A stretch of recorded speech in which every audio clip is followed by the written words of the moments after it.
Strong leadership కావాలి ఎప్పటి నుంచే. ఐఎమ్ షూర్ వాళ్ళు థింక్ చేస్తూ ఉండుంటారు ఈ ఆస్పెక్ట్ మీద. లోకేష్ ఇంకా అంత ప్రామినెంట్ పొలిటీషియన్గా కనపడట్లేదు. సో ఇవన్నీ కూడా పవన్ కళ్యాణ్కి ప్లస్ అవుతాయి.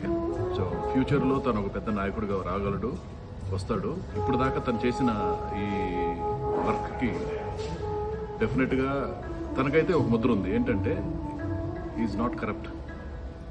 కరప్షన్ అనే పదానికి పవన్ కళ్యాణ్కి కొంచెం డిస్టెన్స్ అని చెప్పి ఒక ఒపీనియన్ అయితే ప్రజల్లో ఉంది.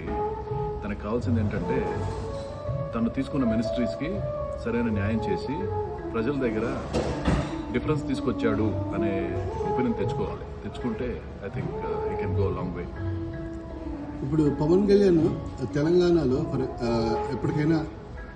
ఎప్పటికీ రాలేని పరిస్థితిలో ఉన్నాడు కదా, అలాగనే రాయలసీమను కూడా రాయలసీమ కూడా దూరం చేసుకున్నాడేమో నాకు అనిపిస్తుంది. ఎప్పటికైనా రాయలసీమలో పవన్ కళ్యాణ్ కనీసం మినిమం సీట్లు తెచ్చుకుంటాడా? Pawan Kalyan focus right now Pithapuram, చుట్టుపక్కల ఉన్న గోదావరి, అంటే చుట్టుపక్కల ఉన్న ప్లేసెస్, గోదావరి జిల్లా, కృష్ణా జిల్లా వరకు ఉంది, ఖచ్చితంగా ఉంది. గ్రామ సభలు నిర్వహించడం ఇవన్నీ డెఫినెట్గా ఫోకస్డ్ ఎఫర్ట్సే. కాకపోతే మేబీ ఇంకా స్టార్ట్ అవుతాయేమో తెలియదు. తను రావాలి, ఇటు సైడ్ వచ్చి ప్రజలను కలవడం, సమస్యలు వినడం, పరిష్కారాలు చేయడం, ఇలాంటివన్నీ చేస్తే ఖచ్చితంగా ఆ గుర్తింపు వస్తుంది, ప్రజలకు ఒక నమ్మకం వస్తుంది. ఇంకా ఎప్పటికైనా మరి ఈ పార్టీలో సినిమాలు యాక్ట్ చేస్తూనే పవన్ కళ్యాణ్ పార్టీ నడపాలా? ఏంటి ఆ పార్టీకి ఫండింగ్ పరిస్థితి ఏంటి?